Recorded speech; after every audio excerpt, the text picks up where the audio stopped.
প্রিয় রাজপথের সহযোদ্ধা ভাইরা এবং বিভিন্ন গণমাধ্যমের সাংবাদিক ভাই বোনেরা, আসসালামু আলাইকুম। আপনারা সবাই অবগত আছেন যে জুলাই গণঅভ্যুত্থান। প্রিয় দর্শক, এই মুহূর্তে আমি রয়েছি শাহবাগ মোড়ে। আপনারা দেখতে পাচ্ছেন যে জুলাই এবং আগস্টে আন্দোলনের যে সমস্ত আহত হয়েছেন তারা কিন্তু এখানে আজকে দাবিতে তারা দাঁড়িয়েছেন, এবং যারা নিহত হয়েছেন তাদের পরিবারের সদস্যরা আজকে এখানে এসছেন। তারা বিভিন্ন দাবি দাওয়া নিয়ে, আমরা চেষ্টা করব সরাসরি তাদের সঙ্গে কথা বলবার জন্য। আপনারা জানেন যে যে সমস্ত আহতরা রয়েছেন তারা কিন্তু চিকিৎসাধীন বিভিন্ন হসপিটালে, অনেকেই সুস্থ হয়েছেন এবং অনেকেই অসুস্থ রয়েছেন এখনো পর্যন্ত। তাদের চিকিৎসা, তাদের সঠিক চিকিৎসার জন্য এবং তাদের উচ্চ পর্যায়ের চিকিৎসার জন্য তারা আজকে এখানে রয়েছেন। তারা বিভিন্ন দাবি দাওয়া তারা পেশ করছেন এবং তারা বিভিন্ন ভাতার জন্য তারা এখানে দাঁড়িয়েছেন। আমরা চেষ্টা করব সরাসরি তাদের সঙ্গে কথা বলতে। আমরা রাজপথের সম্মুখ সারির লড়াকু সৈনিক। অত্যন্ত দুঃখের বিষয় বলতে হয়, আমাদেরকে নিয়ে রাজনীতি করা হচ্ছে, আমাদের দাবি দেওয়া অধিকার নিয়ে টালবাহানা করা হচ্ছে। এখন আমাদের অনেক আহত ভাইরা শরীরে গুলি বহন করেছে, অনেক ভাইরা বাসায় কর্মহীন হয়ে আছে, অনেক ভাইদের সংসার চলে না, অনেক ভাইদের ঔষধ কেনার টাকা নাই, অনেক মা বোনদের সংসারের শান্তি নষ্ট হয়ে গেছে আর্থিক অভাব অনটনের কারণে। কিন্তু তারপরে আমরা দেখছি কি, আমাদের রক্তের বিনিময়ে যে সরকার প্রতিষ্ঠিত হচ্ছে, এই সরকার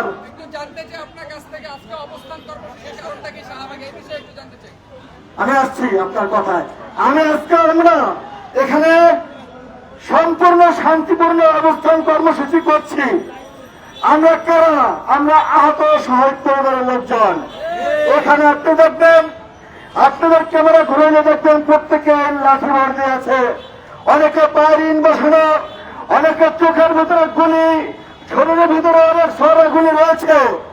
আমরা ইতিমধ্যে লক্ষ্য করেছি এই সরকার আমাদেরই সরকার, তারপরে বলতে হয় ক্যাটাগরির নামে আহতকে বিভক্তি করে তারা ক্যাটাগরি সিস্টেম করেছে এবিসিডি। আমরা এবিসিডি ক্যাটাগরি মানি না, কারণ আমরা যখন আন্দোলন করেছিলাম আমরা সবাই সামনে সাজাতে ছিলাম, আমরা কোন ক্যাটাগরি করে আন্দোলনে অংশগ্রহণ করি নাই। আজকে বলা হচ্ছে যার পা চলে গিয়েছে, যার চোখ চলে গেছে তিনি এক ক্যাটাগরি, যিনি গুলি বহন করছেন তিনি সিডি ক্যাটাগরি। এটা কি হয় ভাই? আপনি কি চান? আপনি কি চান আমি মরে গেলে ভালো হইতো? আমি যদি মরে যেতাম আমি এক ক্যাটাগরি হইলে কি ভালো হতো? কোনো লাভ হতো? যারা মারা গেছে তাদেরকে সর্বোচ্চ ক্ষতিপূরণ দেওয়া হোক, এবং আমরা যারা আহত রয়েছে আমাদের সকলের পুনর্বাসন সম্মিলিত 7টি দাবি নিয়ে আজকে আমরা এখানে হাজির হয়েছি।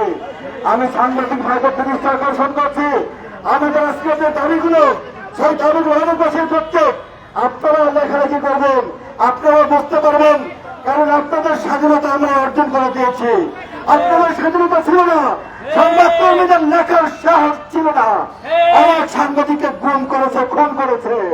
সুতরাং আজকে আমাদের দাবি হলো আহতদের কিনে, নিহতদের কিনে অনেক আলাপ আলোচনা হয়, সেই আলাপ আলোচনার ভিতরে আহতদের প্রতিনিধিত্ব থাকতে হবে, আমাদেরকে রাখতে হবে এবং রাষ্ট্রীয় স্বীকৃতি দিতে হবে। আমরা কারা? আমাদের পরিচয়কে, আমাদের পরিচয়কে আমরা আহত। কারণ আপনি আপনি কিভাবে আহত হয়েছেন? আমি কি আপনাকে শার্ট খুলে দেখাবো? আমি কি প্যান্ট খুলে দেখাবো? আমি কি গেঞ্জি খুলে দেখাবো? সুতরাং আমাদের রাষ্ট্রীয় স্বীকৃতির মাধ্যমে আমাদের পরিচয় নিশ্চিত করতে হবে।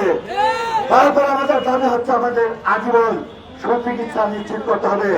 কারণ আমাদের শরীরের ক্ষত, আমাদের শরীরের গুলি লাগার এলাকার জীবনের শেষ মুহূর্ত পর্যন্ত বহন করতে হবে।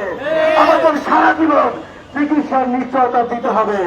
তারপরে আমাদের দাবি হচ্ছে আমাদেরকে যারা গুলি করেছে, আমার ভাইকে যারা রক্তাক্ত করেছে, আমার ভাইয়ের চোখ যারা নষ্ট করেছে, আমার ভাইকে যারা হত্যা করেছে, সেই হত্যাকারীদের বিচার দ্রুত নিশ্চিত করতে হবে, সেই বিচারের রায় বাস্তবায়ন করতে হবে।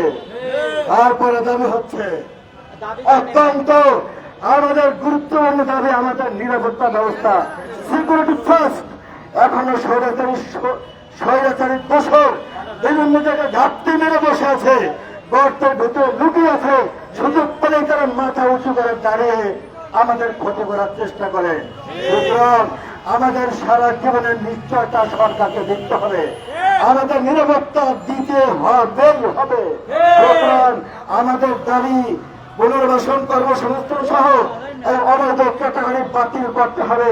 আমরা রাস্তায় নেমেছি, আগেও নেমেছি, দরকার হলে আবারও নামবো, দরকার হলে আমারও জীবন দেবো, আবারও পাঠিব, আবারও গুলি খাবো, আবারও অপর দেবো, তারপরও দাবি আদায় করে ঘরে ফিরবো ইনশাআল্লাহ।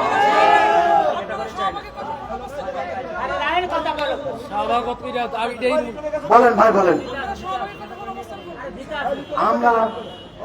আমরা শাহবাগে থাকবো, আমাদের নির্দিষ্ট সময় আছে, আমাদের ভাইরা আরো আসতেছে, দেখা যাক যতক্ষণ সম্ভব আমরা থাকবো। আমরা সরকারকে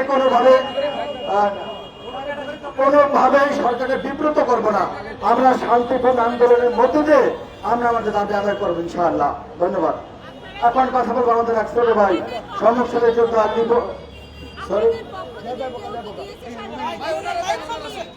আমাদের পক্ষ থেকে আলোচনা চলছে, আমাদের পক্ষ থেকে অনেকেই ফোন করতেছে, আমাদেরকে অনেকে জানাচ্ছে, আমরা তাদেরকে বলে দিয়েছি, আমরা বলবো এখানে ব্যক্তিগতভাবে গোপনীয় ভাবে কোনো আলোচনা হবে না, যা হবে সকল ভাইদের সম্মুখে হবে।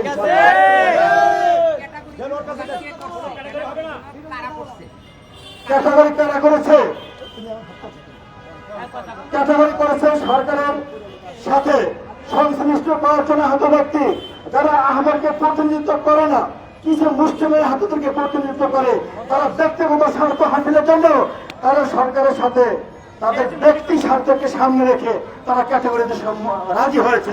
সুতরাং তৃণমূল পর্যায়ে যে সমস্ত ভাইয়েরা না খেয়ে আছে, কষ্টে আছে, সেগুলো গুলি বহন করতেছে, কিসের ক্যাটাগরি?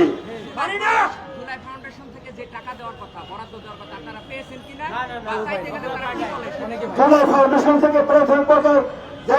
কথা ছিল 1 লক্ষ টাকা, সেই টাকা অনেকে এখনো পায়নি। আপনারা দেখেছেন কিছুদিন আগে সাংবাদিক সম্মেলন করে তারা জানিয়েছে মাত্র 2000 সামথিং, আহত হাজার খানেক, আহত প্রায় 22,000, আর নিহত সরকারি হিসাব হচ্ছে 800 সামথিং। তার ভেতরে টোটাল 2000 সামথিং তাদেরকে টাকা দিয়েছে। তারা বাকি যে 21,000 রয়েছে তাদেরকে কবে টাকা দেবে? তাদের একটু কমে নেবে, তাদের মনে হয় 22 বছর লেগে যাবে। তাদের কাজের যে গতি, এটা খুব দুঃখজনক। আমাদের এখানে অনেকে কোনো টাকাই এখনো পায়নি, অনেকেই পায়নি।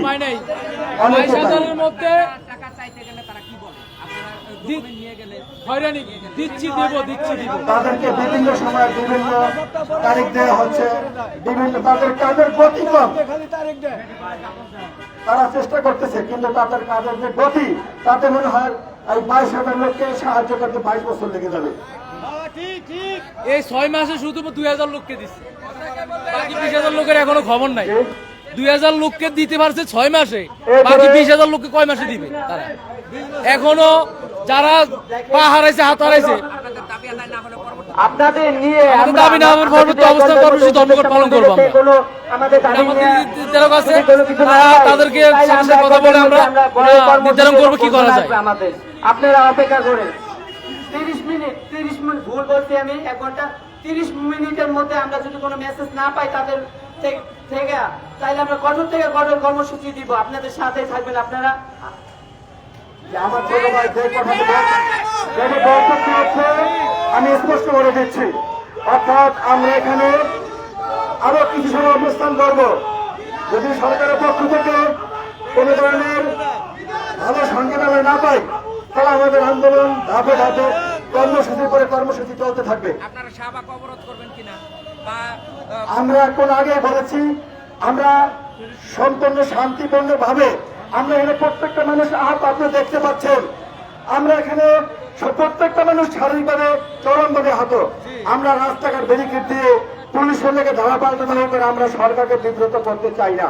আমরা শান্তিপূর্ণ আন্দোলন করে, অবস্থান কর্মসূচি করে, পদযাত্রা করে, যেখানে যখন যাওয়া লাগবে আমরা সেখানে যেতে বাধ্য হব ইনশাআল্লাহ। ধন্যবাদ। প্রিয় দর্শক, এতক্ষণ পর্যন্ত কথা বললাম এখানে জুলাই এবং আগস্টে যারা আহত হয়েছেন সে আহতদের সঙ্গে এবং যারা নিহত হয়েছেন তাদের পরিবারের সঙ্গে আমরা কথা বলার জন্য চেষ্টা করলাম। এখানে সময় যত যাচ্ছে তাদের কিন্তু আহতদের সংখ্যা এখানে কিন্তু বাড়তেছে। তারা বিভিন্ন প্রকারের অভিযোগ করেছেন, অর্থাৎ যারা জুলাই আগস্টে যারা আহত হয়েছেন তারা জুলাই ফাউন্ডেশনের কাছে টাকা যখন তারা চাইতে যান তখন তাদের সাথে যে সমস্ত টালবাহানা করা হয় সে বিষয়ে তারা কিন্তু আমাদেরকে জানালেন। এখানে যারা উপস্থিত রয়েছেন তাদের অনেকেই কিন্তু টাকা পাননি, তারা সেই বিষয়ে আমাদেরকে অভিযোগ করেছেন। প্রিয় দর্শক, আমি আপনাদেরকে আরো আপডেট জানাতে আবার আসবো। আমি হাকিম মাহি, এতক্ষণ পর্যন্ত শাহবাগে আপনাদের সঙ্গে ছিলাম। আবারও আপনাদেরকে আপডেট জানাবো। সেই পর্যন্ত আমাদের ঢাকা জার্নালের সঙ্গেই থাকুন।